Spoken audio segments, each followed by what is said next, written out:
Sundan ang kwento ni Emmy at Ricardo sa Love Beneath the Lies authored by Kalut Ko.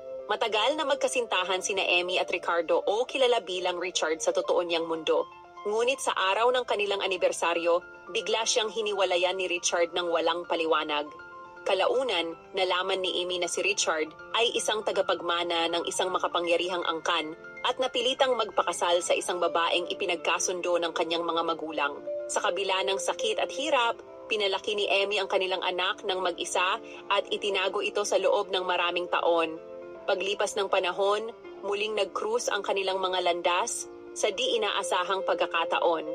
Sa muli nilang pagkikita, nalaman ni Richard ang tungkol sa kanilang anak at nagsimulang ipaglaban ang kanyang pamilya.